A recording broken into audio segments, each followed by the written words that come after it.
Welcome to Home and Away, a Tottenham Hotspur podcast hosted by myself, Graeme Spice, and Glenn Cowie, where we discuss all things Tottenham Hotspur with both the match attending and international supporters view. This episode, we start to look forward to what should be a very different season, where we look at our signings and other areas that we still need to resolve and discuss the pre-season tour with returning regulars Richard and Hamish from Kiwi Spurs. A lot to discuss, so let's get into it. Let me be the one that you turn to, someone you can rely on, closer each day, home and away.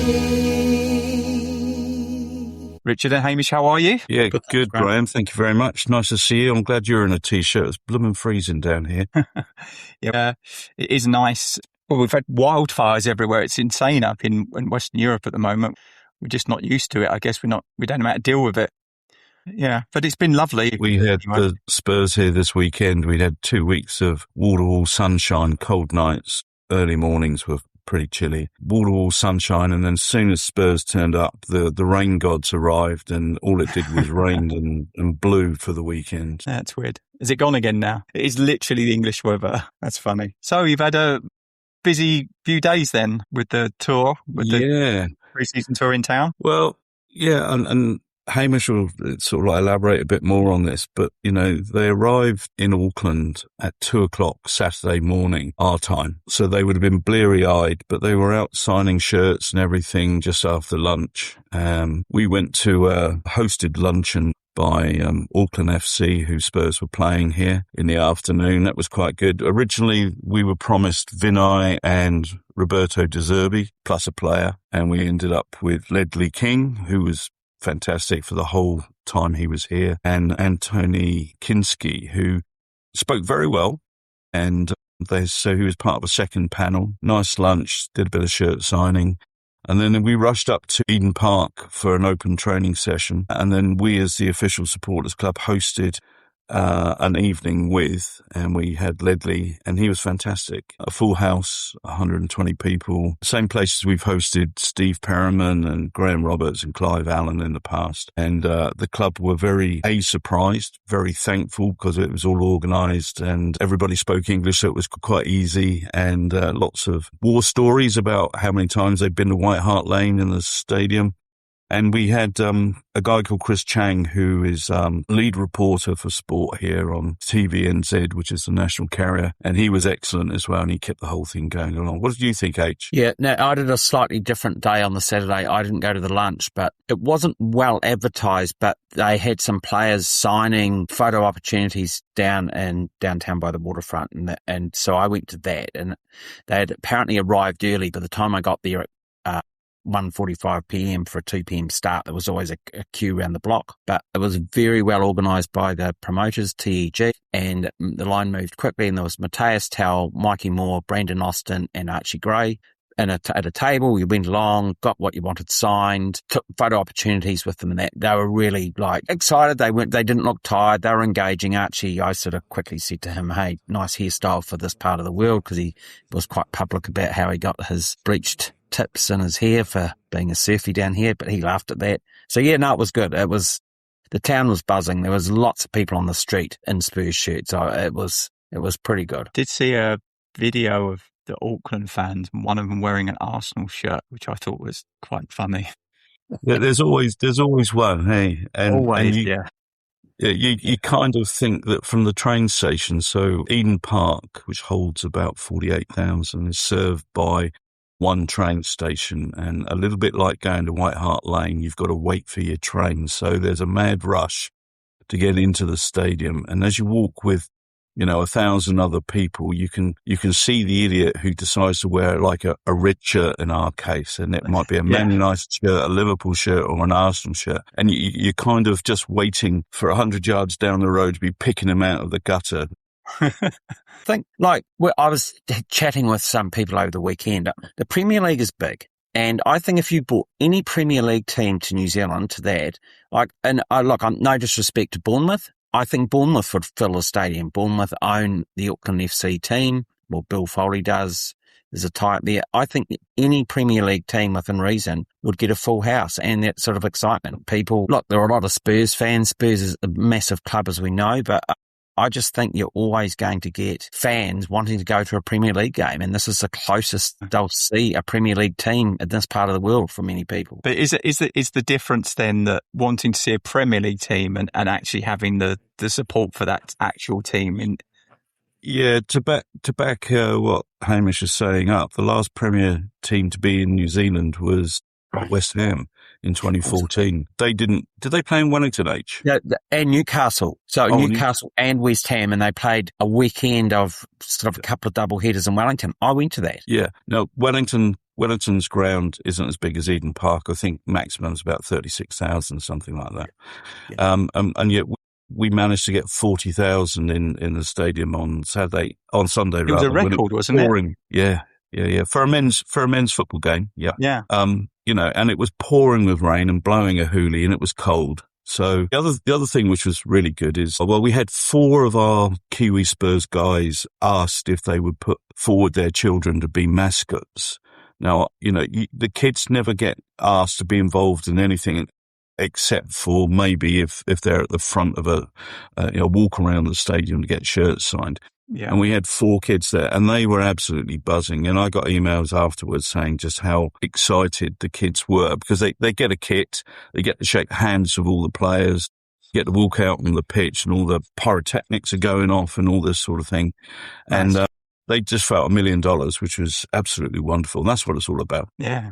Great. It's nice. I quite like it, the tours. I think they are useful. I mean, given what me and Glenn do and the fact that we spend so much time talking to supporters all over the world and all the different official supporters groups, it is good that they get to go around and see as many of them as possible. I think, I think, and knowing that you've known about this one and have been working on this one to make sure it went off without a hitch for such a long time. It's commendable for all of you guys that have been involved in setting it up, that it went off really smoothly. It sounds like it was a really good event. Yeah, thanks. As I say, they weren't in the country for very long, so sightseeing down in Queenstown was a no-no. Getting blown to bits in Wellington, was a no-no. But they got blown to bits in Auckland, and they had a good time. All the feedback from they did some coaching, didn't they? Like kids coaching, I think I saw as well. Yeah, a little bit. Yeah, a little bit. Hamish will tell you, there's like an academy area down in one of the private schools in Wellington, and they sends over coaching staff once or twice a year, and they hold schools down there, don't they? Yeah, it's at Scots College in Wellington. They've got a tie-up with the Scots College football team. There's an academy set up. It's a private school. It's sort of just your typical exclusive private school, but they've been there for the last 5-6 years doing that. Is it literally just like a kind of community outreach thing, or are they actually? Are they? It's all about money, Graeme, and it's not like. I think there is a view of talent. I don't know of any academy players from Scots that have actually gone on to Spurs. I know a couple that went through the Phoenix Academy here in the A-League, but it's not advertised. It's not like they hold holiday camps for the local kids. I think they do, but I think you're paying quite a lot of money to go to those. Interesting though. The Spurs women's side, and by that I mean not just 1 or 2 representatives. I think they had about 6 or 8 were here for when the Women's World Cup was in Australia and New Zealand, and they did a lot of community outreach stuff. They went to a school just up the road here, for example, and they brought proper kids Spurs T-shirts, not match day shirts, but T-shirts and cap and a few other bits and pieces. And they spent some quality time on the football pitches here, just teaching them what to do, and that was really cool. And they were very pleased to be in New Zealand. None of them could actually spell the place before they got here, so that was. So, did you see any of the De Zerbi interviews around the time he was there? I got the impression that he never got over his jet lag. He looked like he was out of it the whole time he was there. Well, we heard, like I said earlier, we heard that he was going to be on the panel for the luncheon, and then I got a phone call on Friday to say, are all the Kiwi Spurs members going to the luncheon going to be disappointed if De Zerbi doesn't turn up? And the reasons given weren't really plausible. It was like he wants to be somewhere else. He's got other things on his mind and all that sort of thing. But to your point, he looked completely buggered for the whole time he was here. And we were lucky enough to... He doesn't strike me as someone who ever turns off. I can imagine he was absolutely wired for the whole flight there. I also think he hides the fact that his English probably isn't as good as it could be, and a constant questioning that exposes his lack of vocabulary. Especially if he may find difficult not 100% as well. Yeah, that makes sense. And I think the open training, he was like stopping like plays and talking to every player. It wasn't like an exhibition training, if that makes sense. I went to one of Melbourne in 2016, and that was kind of an exhibition training. Like Pochettino didn't even come onto the field during that one, but this one, he was hands-on and just stopping things if that pass wasn't right. It's quite meticulous in that respect. And he's played a lot of youth players, I thought. I mean, he's obviously wanting to have a look at them to see who's he can rely on.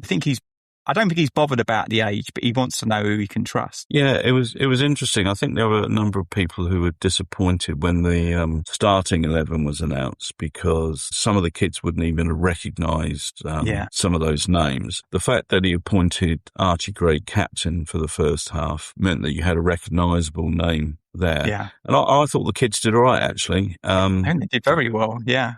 Yeah, and they didn't look out of place. No, there was some talent there. I mean, Jamie Donley didn't get too many mentions by the local press, because once the kids kind of understood who Mikey Moore was, or Williams Barnett was, or any of the other, Archie Gray, of course, they were tracking him on the pitch. Once they realised that the better players like Jamie Donley, who was threading passes through, they kind of got into the game a little bit better. And I just think that it was interesting to see who shone or who played well for that first 60 minutes and who didn't.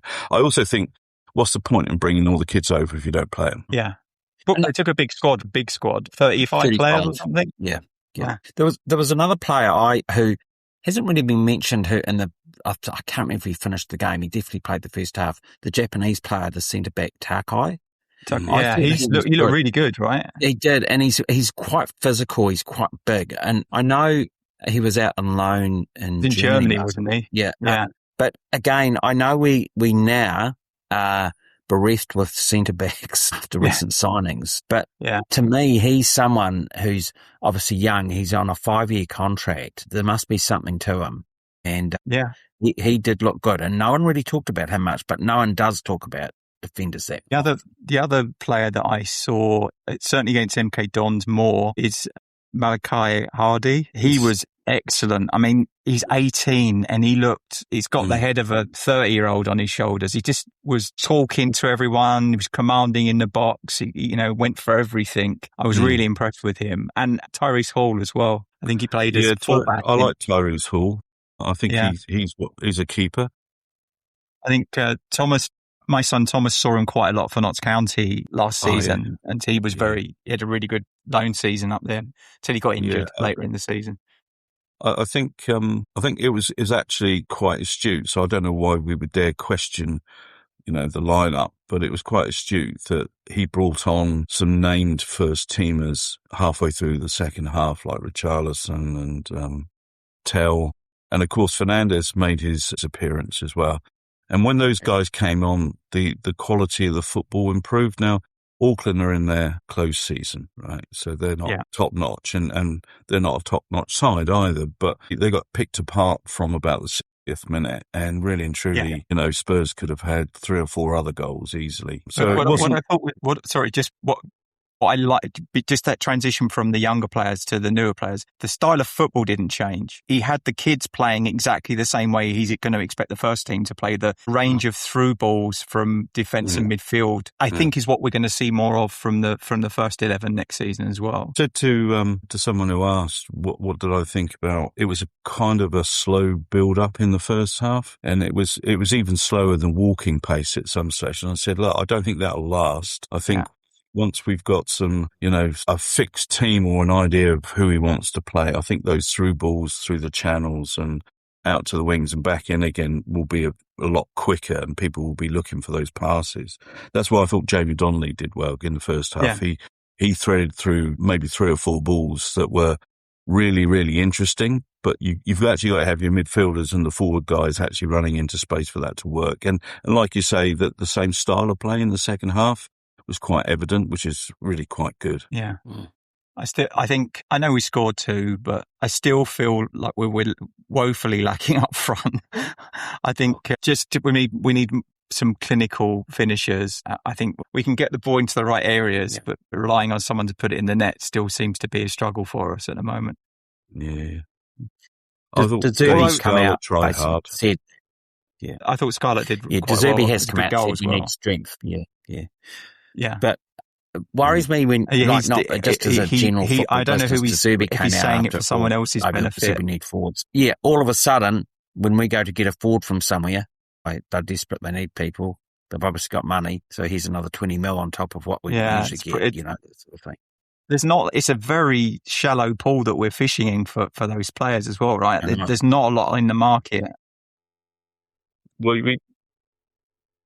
we talked off air, didn't we? Mikey Moore looked a lot more mature. He's bulked up. I think his time at Rangers has helped him there. He's playing with men now there, right? So, and then the other thing which I noticed and mentioned to the guy sat next to me was Richarlison. Richarlison looked bigger. Yeah, he's big. Obviously, he hasn't played that much and we've been in the close season, but he just looked physically bigger. Yeah. So he's put a little bit of bulk on. So I wonder if they're going to look at him as the number 9. I remember Thomas Frank at the beginning of last season turned around and said, my number 9 is Richarlison. And I wonder whether De Zerbi is thinking along the same. My personal view is one of the two, Solanke or Richarlison, have got to be moved on this. I think it's interesting as well because I really thought that Richarlison would be leaving. I thought there was rumours that he would go back to Brazil, but then I saw a couple of weeks ago that he's completed his citizenship test. Yeah. He's not going anywhere. He's absolutely not going anywhere. They'll sell me. He'll turn up to pre-season training in like a Pearly King outfit. Like he's more British than most of the British players. Yeah, that's actually quite interesting because that's a life decision, right? That's not just a football decision. That's a life decision. He's been here a long time, right? Because he was at Watford first, I think. Yeah, he's it's like Marmite. You either like him or you don't. The thing was, we weren't prolific in front of goal last season, and yet he was our highest scorer. And he's got the touch of Bambi on ice, right? So you can't play balls up to him and expect him to hold the ball, and you can't lob the ball over his shoulder and tell him to go and run onto it. So he's a bit of an enigma to know how to play him if he's going to be your number 1 striker. And all the goals he scores are ugly, but he scores them. He's the least Brazilian striker I've ever seen. He's more like a sort of traditional British player. He likes the club, and he's a club guy. He loves Tottenham. I've never heard him ever come out in the media moaning about not getting game time, because a lot of Brazilian players tend to do that. But he's never been in the media moaning about being dropped or wanting to move on or anything. I actually like him. I think he's got that bit of sort of gnarly bit about him that is part of his game, and it doesn't score goals, but I think you've got to have a wee bit of that too, because that's been Spurs' kind of Achilles heel, not tough enough sometimes. Yeah, and I don't think we can. I'm hoping that the way we play that we'll get goals from other areas as well. It won't just be a striker, and we won't be completely solely reliant on them, and that we'll see more goals from wider players, because we've had the dearth of goal scoring wide players, and apart from Son, everyone we've had are in and around that seems to have struggled to score goals. Yeah, what's interesting, I think, is to get the support play up to whoever's going to score up front. You've also got to have midfielders who score. And when Fernandes came on, and when Gray played, you could just tell the slickness of the skill level. It's like you've got players there who can do a job, but then suddenly when you bring those guys on, they do that with a silky touch, with a knowing about where they're going to put the ball, who they have to pass the ball to, and the ball gets to them. One of one of the biggest criticisms, I think, from me to the previous Tottenham sides in the past 3 or 4 seasons is our passing has been woeful. You know, our passing up round your ears or your shoulder, it takes 2 touches to get under control. And the flicks, who can control a flick when they don't know the flick's coming? But a pass, you can... These like blind flicks where they haven't even seen where the player is. It drives me nuts. So what happens is the ball comes straight, that's right, the ball comes straight back at you. And, you know, if you have to control a ball that's not on your head, not on your chest, it's some other part of your body, then you've lost any chance at momentum or speed. And what I like about the players that we bought is these guys play the ball on the deck. Yeah, it's interesting. Some of those really fancy goals we scored, like the kind of scorpion kick and all that. For me, it was actually because of how shit the cross was. They had to they were trying to figure a way to get anything on it. So like, it's not like it says more about how poor the crossing was than the actual the player that received it.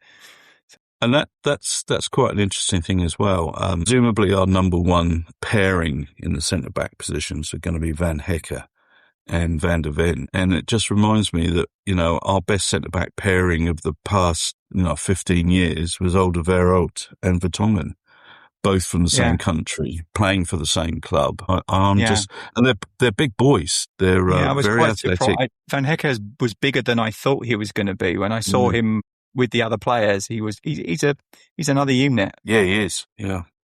So I think really it'd be interesting. I think we've certainly got plenty of depth in defence. We've got about 14 centre backs at the moment, which obviously we need to thin out a bit. But it's been we've shopped well in that department.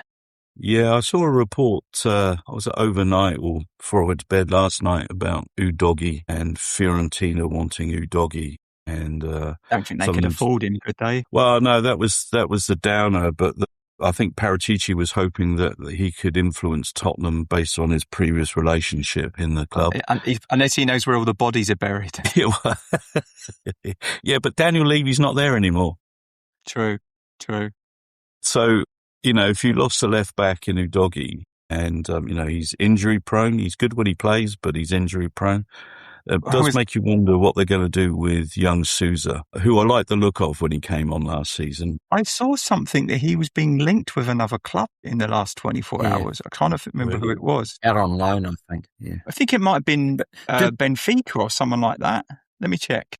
The Brazilians tend to go to clubs where they speak Portuguese, don't they? Or they have other Portuguese players. Yeah. So that wouldn't be a surprise. Sorry, H. Yeah, on the depth thing, I can't remember, I was messaging someone last night.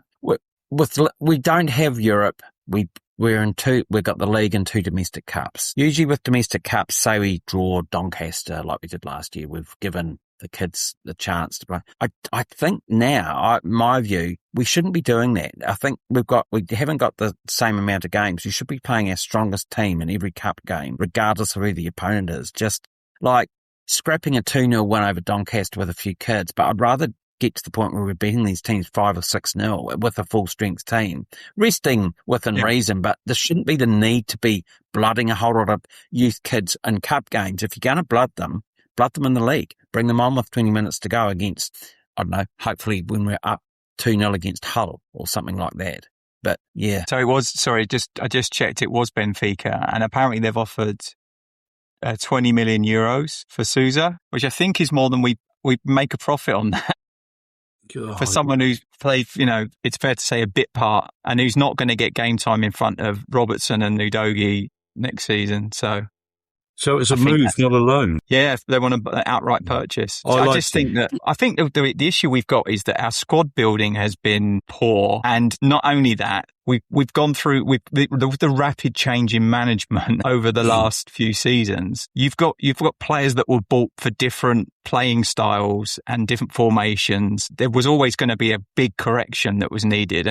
This feels like that, but I don't know whether I feel a bit sorry for him because he hasn't done anything wrong. I thought he's played right when he's come on and played for us. So, but knowing that Udogie when he's fit is good and is an improvement on anyone else we've had. Even my thoughts on Jed Spence is he's actually a better left back than he is a right back, even though he's right footed. And of course with Andy Robertson now in that position, who's a Champions League winner and Scotland's captain, and I just feel like the chances of him getting a lot of game time is limited. Yeah, as is always the case. The Spence one's one The funny one rumours for me. that we heard about the club coming over here was all about players who didn't make the plane will be leaving the club. And then the excuses come out, right? So why Vicario wasn't there? Well, Vicario's name's been linked in the papers for weeks and weeks. Injured. Souza was ill. So that shouldn't be a great surprise, I suppose. Udogie's here, but he hasn't played. Yeah. And, everyone else who was in the World Cup, Pat Matar finished about 17 years ago, and he hasn't come. And he was left at home for personal reasons. So, when you go on tour and then... Yeah, he asked for an extra week as well for some reason. Well, apparently that he's kind of on the market. The view is he's past his peak, and maybe he goes as well. So, look, the interesting thing is we find it harder, well, I think we find it harder to get rid of some of these players than we do signing them. I can remember when the Armour turned around and saying a few years ago, on 55 grand a week, we've got the best stadium in Europe, the training facilities that every international team wants to train at.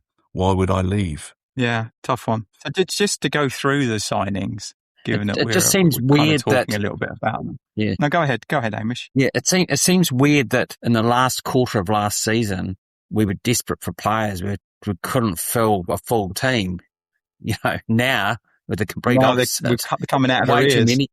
Yeah, it is we've wanted. But I guess the question is, like, if similar were to happen, we would still be in the same position, right? I think this is the thing, isn't it? It almost doesn't matter how good the squad is unless you're three deep in every position with first team level players, which no squad's ever that deep. Even Man City drop off after you get past the second best defender in the team. I just think that you can't squad build for the absolute worst scenario. I just don't think it's possible. No. Well, going back to what I said, coming this side of the world, and they're playing Sydney next in a couple of days.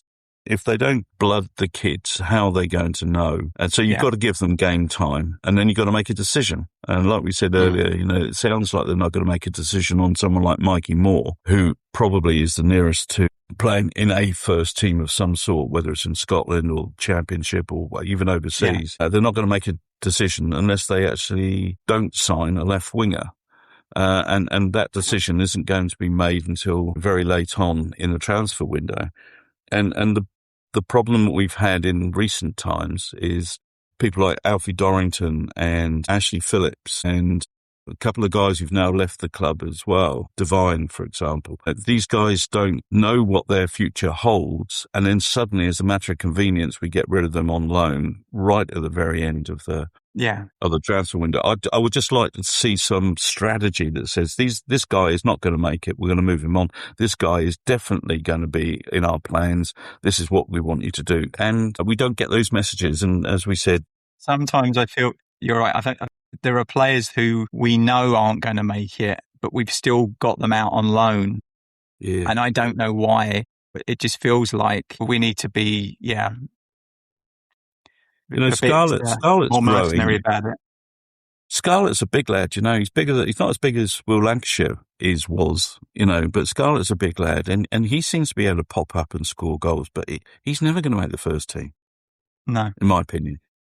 I could have told you that 3 seasons ago, I think. I think this is the thing, isn't it? It's like he was in and around the first team, and then he had opportunities, and then he's had some quite poor loans, I think, where he struggled a bit wherever he's been. I just feel like he just needs regular football somewhere, and that's not going to be with us. It's interesting looking at the ins and outs so far. So we've signed Tonali, Fernandes, Van Hecke, who I guess they're not super young.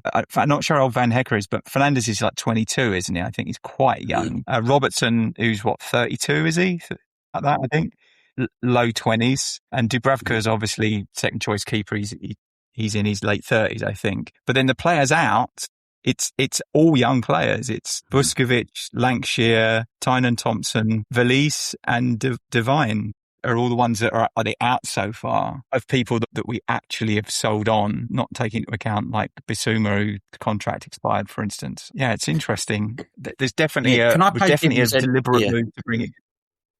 Sorry, devil's advocate. definitely a deliberate move to bring experience into the squad. Sorry, go ahead, Hamish. Yeah. Playing devil's advocate here about our academy and academies in general is part of the reason they're there is to develop players, make them into footballers that you can sell to fund the main team, because that's what Man City do a lot of. They don't. I think we've seen the high-profile Foden and Nico Riley to a certain extent, but they sell a lot of their youth players for quite big money. I think Arsenal do the same. Almost an example. And I just think that sometimes we get a bit romanticised. Oh, we've got these young kids, they're in the academy, they're going to eventually be in the first. I just don't think it happens like that now like it used to. And it's a commercial operation to make money. Because it's a lot of it's down to timing, right? So like that the player has to come through at the point that there's space for them to move into a squad. Phil Foden's an example of where I think any other team, he would have been moved on sooner, mostly because De Bruyne was in front of him in terms of the position that he was probably expecting to play in the team. But obviously that he was special enough that they kept hold of him. But I can imagine he must have been quite frustrated because he had 2 or 3 seasons where he didn't get a lot of games. Whereas I think they've moved other players. Like I think Morgan Rogers was at City as well, wasn't he? Yeah. Yes, it was. Look, I think and Palmer. I think one of this is harping back a little bit, points of detriment to these young guys coming through is the fact that they don't play against seasoned professionals. So we scrap the idea of having a reserves or the combination league in favour of having year groups under 21s or under 16s, right? So under 16s are only playing under 16s, under 18s are only playing under 18s. And when it comes to the big wide world of being professional in the Premiership, you're playing up against big old, Scotsman and the old Brazilian and what have you, and you never know how they're going to perform. So it's slightly unfair on them. Now, I know that's not quite the same on the training pitch. You can always embed them into training, but in a real life scenario, I don't think they get that. Which I guess is that's been that whole system's been replaced by the loan system, really, isn't it? Correct. To get men's football, you're out on loan somewhere. Yeah, so it's not necessarily something that's unique to Tottenham. And going back to Hamish's point, other teams may have just cottoned on to that a little bit earlier. But the loan system may be here to stay because it is actually a channel through which we then start generating money. And I think you've only got to look at the players that we've sold on, how much money we've made. To be honest, Vuskovic and Lancashire were not, and Devine and Valise, none of them were academy prospects that came through. They were all bought from other clubs at youth level and then into our academy and then have been moved on. So in most cases, without really playing significant roles for the first team. Does that mean we're like Chelsea then? Well, more than we would like to admit. But without the feeder club to kind of farm people off to. I funnily enough, had a bit of a conversation with a Chelsea fan who was kind of defending their approach and that the fact that they are selling some of the players that they bought. They kind of harvested all of the prospects in the world and then starting to sell 1 or 2 of them on for a profit. Which I guess is the whole idea, isn't it? It's like if you corner the market in every prospect and you only need 1 or 2 of them to kind of double in value and it pays for all the ones that don't. That's right. Well, probably Chelsea have run out of car parks and hotels to sell. Yeah.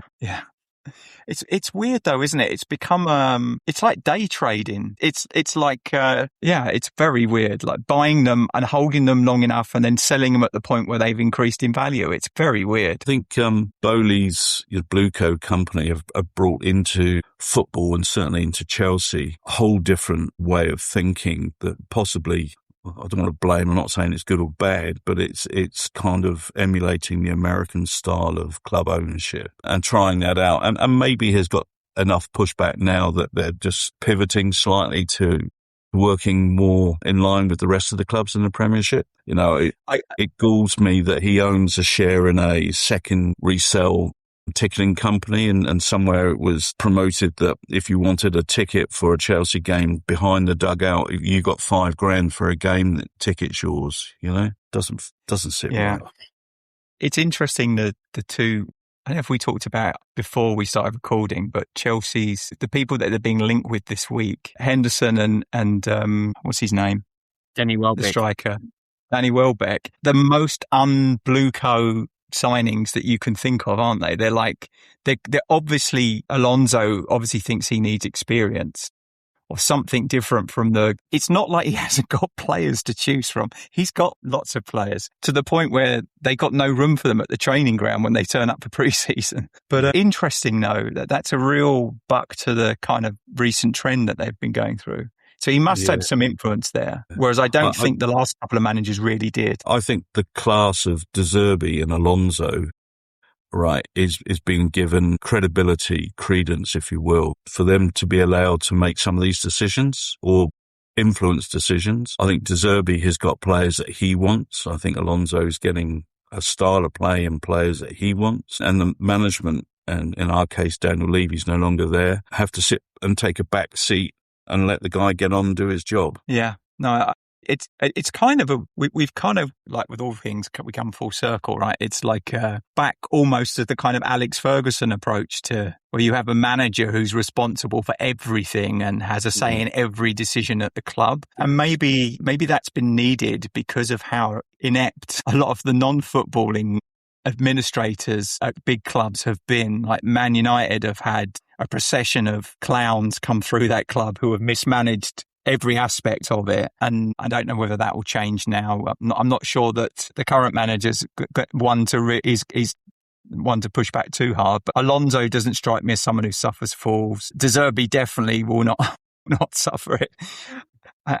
And maybe that's a good thing. Maybe it means that the club is aligned around the football on the pitch and not around the business of football, which I think anyone who's followed Tottenham in recent years would say that the focus has been off the pitch and not on it. Also think that it's interesting that Chelsea have appointed a manager, not a head coach. I think that plays to your point. And De Zerbi, I don't know whether he insisted on being in on some of these transfers, but it feels like that he's got his people, the players that he wants. So I'm not terribly sure that our 17,000 managers we've had since Pochettino would have been given that license, you know? 100%. But it also feels like I was very, very down on Vinay and Lange. I really thought, I don't understand how they got out of last season with their jobs intact, because it was an abject failure of the highest order. It was so poor. Neither of them deserved to keep their jobs off the back of that. But actually, and I have to say, through gritted teeth, they've actually done a really good job in supporting what De Zerbi wants. And I think that maybe they lack the ability to have that focus on what needed to be done. Maybe it was the wholesale change behind the scenes at the club meant that it was chaos and there was no direction or strategy or there was nothing that was focusing them on something. And De Zerbi is that singular focus now for everything, in that all of a sudden, all of the noise has quietened down and everyone is focused on the one thing, which is these are the players we need to build this kind of squad to play this kind of football. And maybe previous managers were not able to articulate that well enough that they understood it. Or maybe he didn't hold them up by the collars, which De Zerbi probably would do if they didn't get him what he wanted. But it just feels different. And I feel quite optimistic about the season. I still feel that we'll make the additional signings that we need around the attacking areas of the pitch, whatever they look like, whether it's a couple of wide players, a striker, someone who's a bit more of a utility player, can play across all three areas. I don't know, but I'm quite optimistic, which I would not have said even 6 weeks ago.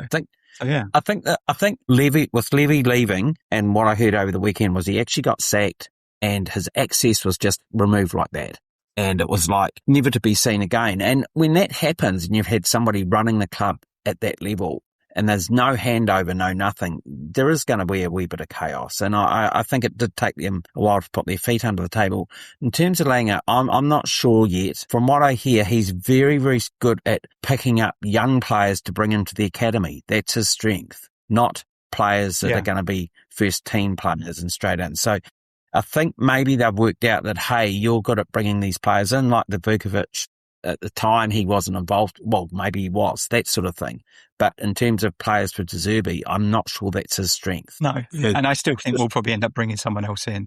Yeah. Just a couple of things, if I can. What was disappointing by Vinay not turning up for the lunch when it was advertised he would was the chance for us to answer some sensible questions, not pointed, we want you out type thing, which a lot of people would have probably wanted to say had the tour happened 6 weeks ago. And the question that was in my mind was, look, if you make a statement that behind the scenes there was more chaos than they first thought, what was that chaos? What wasn't working, And to back up what Hamish was saying, you do need time to do that. But if you keep spouting, we're in another project, we've got to start again from scratch, we're in another phase, we're going to get bored absolutely shitless from hearing that and never believe him. Now, if we are going to give him the benefit of the doubt, you've got to give them time to do their jobs. And it's fair to say that even though they keep talking about the previous project, they were part of that project as well, right? And they've been there long enough that they can't absolve themselves of all responsibility and blame. They were part of the problem as well as the solution.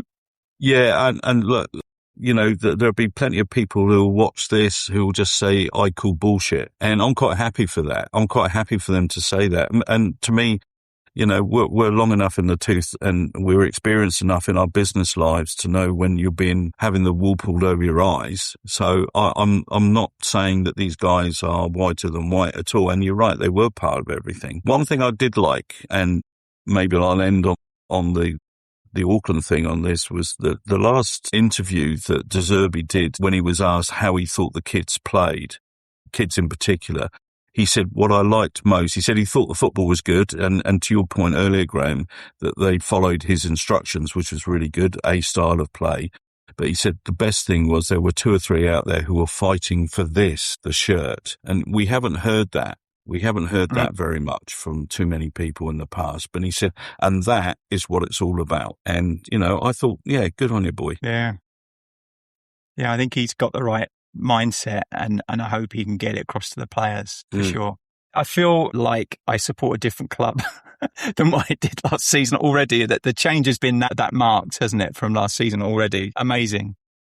But well, listen, the problem we've got is, how many times has this happened? We do this to ourselves. We big ourselves up in the off season. We're back again.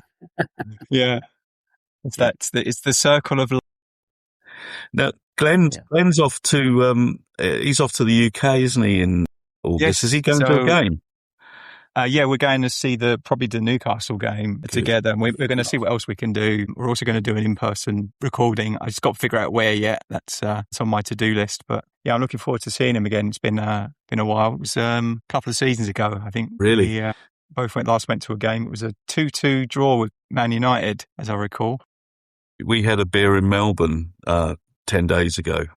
He was in good form then as well. I think he didn't really want to go back to work in the afternoon. I think that happens quite a lot. There's a couple of times he was with someone watching a match or just in a pub with someone generally. And he called me and I couldn't understand half of what he was saying. And then he handed me over to some Kiwi friend of his, and I had a conversation with him for about 20 minutes. And it was basically Glenn. I don't know what Glenn started this call, went speak to this guy, and then disappeared. It was interesting, but yeah, he's good. He's good fun. I'm looking forward to having him over. Cool. Knowing that he's staying local to me as well with his mum, so we can go out for a meal or something local. Nice. Be good. Very good. Very good. Yeah, he was in good form. Yeah, it's good. Cool. Listen. Thanks, guys. I really appreciate it this evening. It was good to get some insight into the pre-season tour and to get your thoughts on the matches and where we're at as a club. So I will sign us off to say thanks to everyone who's listened in. Please like and subscribe to the podcast to tick all the algorithms so we can get in front of more Spurs supporters. And to close us out, come on, you Spurs. Let me be the one that you turn to, someone you can rely on, closer each day. Away.